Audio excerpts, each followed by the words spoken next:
Hallelujah, प्रभु यीशु मसीह की जय। Bible हमें ये बताती है कि जितने हथियार तेरी हानि के लिए बनाए जाएंगे वे कभी भी सफल नहीं होंगे। इसका मतलब ये है हमारे विरोध में जितने भी प्रकार की शैतान अगर योजना बना ले, हथियार बना ले, वो कभी भी हमारे विरोध में वो सफल नहीं होगा। शैतान भी हमारे लिए हथियारों को बनाता है कि हम लोग नीचे गिराए जाए। याद रखो, अगर आप खुदा के साथ में जुड़े हुए हो तो उन हथियारों को परमेश्वर कभी हमारे विरोध में वो प्रबल नहीं होने देगा। जब परमेश्वर जब हमारी ओर है तो हमारा विरोधी, वचन ये कहता कि हमारा विरोधी कौन हो सकता है। हमारा परमेश्वर जब हमारा हाथ थाम कर हमारे साथ साथ चलता है तो परमेश्वर ये जताता है तुम आगे बढ़ते जाओ, मैं तुम्हारे साथ में हूँ, और वो हमको कभी नहीं छोड़ता है।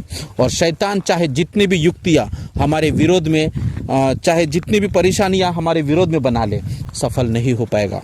और जब परमेश्वर हमें एक सुरक्षा को जब प्रदान करता है तो हमें किसी भी बात से हमको डरने की जरूरत नहीं है। वो राजाओं का राजा और प्रभुओं का प्रभु वो हमेशा हमारे साथ होता है। और क्योंकि प्रभु यीशु मसीह ने कहा आकाश और पृथ्वी टल जाएंगी, मेरा बोला हुआ वचन कभी नहीं टलेगा। और यीशु मसीह ने कहा कि एक माता तुमको छोड़ सकती है लेकिन मैं तुम्हें कभी नहीं छोड़ूंगा, मैं तुम्हें कभी नहीं त्यागूंगा। संसार के अंत तक, दुनिया के खत्म होने तक वो हमेशा हमारे साथ रहेगा।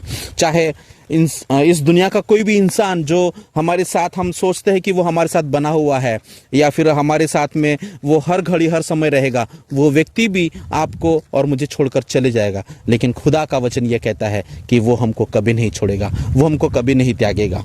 और इसलिए परमेश्वर पर भरोसा रखो और शैतान का सामना करो तो शैतान तुम्हारे पास से भाग निकलेगा। ये परमेश्वर का कलाम कहता है। और परमेश्वर का वचन जो जीवित है, जो प्रबल है और हर एक दुधारी तलवार से भी अधिक चोखा है, वो हर एक के मन को गांठ गांठ और गुर्दे गुर्दे को वार पार छेदता है। याद रखो, शैतान का एक हथियार है और परमेश्वर का भी एक हथियार है। अगर शैतान हमारे लिए हथियारों को तैयार करता है कि वो हमको नाश करे, परमेश्वर ने भी अपने हथियारों को हमारे मध्य में रखा है कि वो हमको लड़ाई में साथ दे, और वो हथियार है परमेश्वर का वचन। अगर आप और मैं परमेश्वर के वचनों में बने हुए हैं तो याद रखो कि परमेश्वर हमेशा हमारे साथ है। वचनों के द्वारा वो हमारी रक्षा करता है। इसलिए उस परमेश्वर पर भरोसा रखो जो जिंदा है और जिसने आपको और मुझे बनाया है। इस सुंदर सी धरती को उसने बनाया है, सुंदर से आसमान को उसने बनाया है और सब कुछ उसने हमारे लिए बनाया है, और ताकि हम लोग इस जीवन का अच्छा अनुभव ले सके।